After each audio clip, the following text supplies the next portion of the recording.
Napag-alaman natin na mahigit 10 taon na ang nakakalipas ng ang mga gate na kumukonekta sa iba't ibang dimensyon ay biglang lumitaw sa mundo. Iba't ibang uri ng mga monster ang lumitaw mula sa gate at tanging ang mga taong may na-awaken na kapangyarihan ang kayang makipaglaban sa mga monster na ito. Ang mga taong ito ay tinatawag na mga hunters. Batay sa kanilang mga awaken na kapangyarihan, ang mga hunters ay naka-rank, simula sa S-rank hanggang E-rank.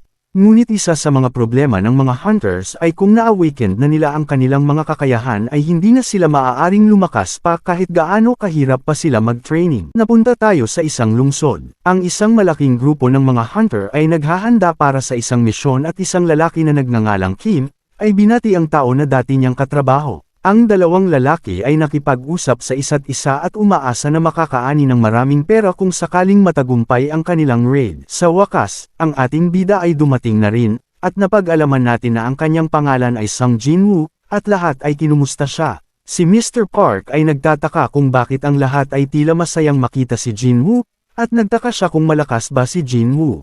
Ngunit ipinaliwanag ni Mr. Kim na si Jin-woo ay kabaliktaran ng malakas. Si Jin-woo ay sumali sa grupo kamakailan lang, ngunit binigyan na siya agad ng palayaw na, ang pinakamahina hunter sa buong mundo. Ang palayaw na ito ay hindi isang pagmamalabes, sapagkat si Jin-woo ay nasaktan sa isang E-rank na dungeon at napunta sa ospital. Idinagdag ni Mr. Kim na kapag si Jin-woo ay sumasali sa raid, makakasigurado ang lahat na madali lamang ang raid. Sinubukan ng dalawa na hindi marinig ni Jin-woo ang kanilang pag-uusap, ngunit narinig ni Jin-woo ang lahat ng kanilang sinabi, ngunit tanggap niya na totoo ang kanilang sinabi.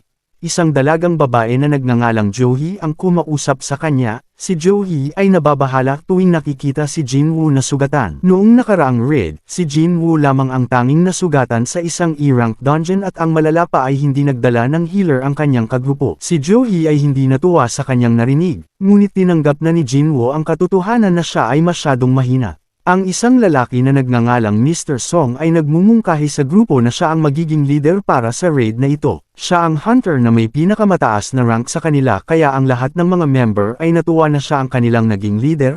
Ang misyon ay magsisimula na, at lahat ay nagsimula ng pumasok sa gate. Sinabihan ni Mr. Kim si Jin-woo na huwag lumayo sa grupo upang hindi siya mapunta sa panganib. Gayunpaman, determinado si Jin-woo na ibibigay niya ang kanyang lahat ng makakaya, bago pumasok sa gate. Habang hinihil ni Jo-hee si Jin-woo ay walang magawa kundi ang panuurin ang kanyang ka-teammates na gawin ang lahat ng trabaho. Siguro nga ay masasabi natin na si Jin-woo nga ang pinakamahinang hunter dahil sa mga sugat na tinamo niya, at hanggang ngayon ay pinapagaling pa rin siya ni Jo-hee. Si Jo-hee ay nagtataka kung bakit pinili ni Jin-woo na maging isang hunter dahil palagian naman siyang nasusugatan. Idinagdag ni Jo-hee na kapag ipagpapatuloy ni Jin-woo ang pagiging hunter, balang araw si Jin-woo ay mamamatay.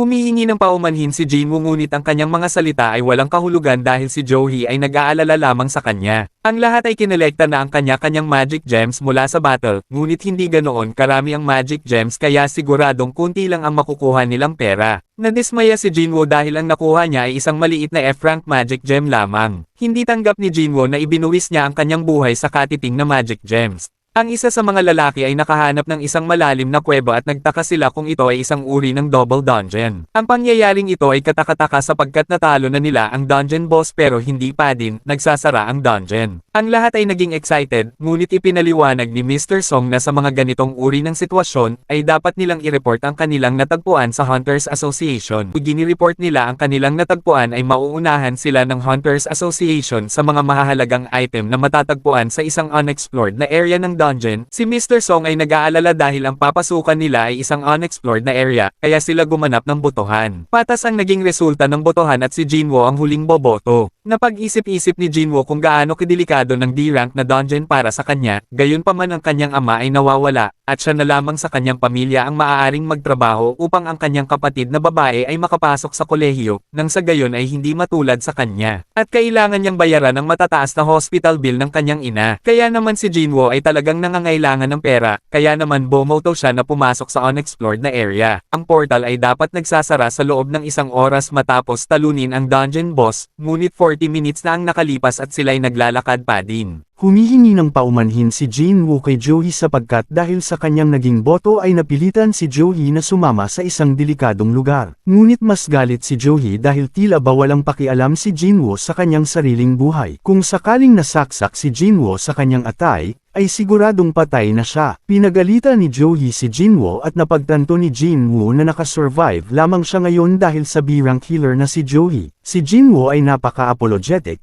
kaya ipinaliwanag ni Joey na maaari mag-sorry si Jinwoo sa pamamagitan ng pag-aaya sa kanya sa kainan. Nagulat si Jinwoo sa sinabi ni Joey, ngunit ang kanilang pag-uusap ay naantala dahil ang grupo ay nasa harapan na ng boss room. Makikita natin ang grupo na pumasok sa misteryosong room. Ang mga member ay chill lang, na tila ba sila ay nasa field trip lamang. Ang mga estatwa ay tila hindi bababa sa 10 taon at ang ilan ay may hawak na kakaibang mga instrumentong pangmusika. Si Jinwoo ay nakatingin sa pinakamalaking estatwa at si Joey ay natatakot dahil napakatahimik ng lugar, at si Mr. Song ay nakatingin sa mga nakaukit na simbol sa lupa. Napansin niya ang isang tablet na may mga sinaunang sulat at naglalaman ng mga utos tungkol sa pagsamba sa isang uri ng Diyos. Ngunit mas natatakot si Joey dahil sigurado siyang nakita niyang gumalaw ang mata ng pinakamalaking higanteng estatwa. Iniisip ni Jinwoo na namamalikmata lamang si Joey, ngunit nagulat ang lahat nang bigla na lamang nagsara ang higanteng pintuan. Isang babae ang nagtaka kung na-trap na ba sila, ngunit isang D-rank ang sumagi sa kanya. Sinabi ng lalaki na mali ang naging desisyon nila na pumasok sa ganitong uri ng dungeon. Sinubukan niyang umalis, ngunit ang buong kalahati ng kanyang katawan ay agad na hiniwa ng isa sa mga estatwa. Ang bawat isa ay natakot at nagtataka kung kailangan ba nilang labanan ang estatwa. Ngunit si Jinwoo ay ang pinakagulat sa kanila sapagkat ang lalaki na kamamatay lamang ay isang D-rank hunter na mas malakas pa sa kanya. Kaya alam niya na wala siyang chance na talunin ang higanteng estatwa. Ang dungeon na ito ay D-rank lamang kaya nagtataka siya kung bakit ito nangyayari. Habang ang lahat ay naguguluhan,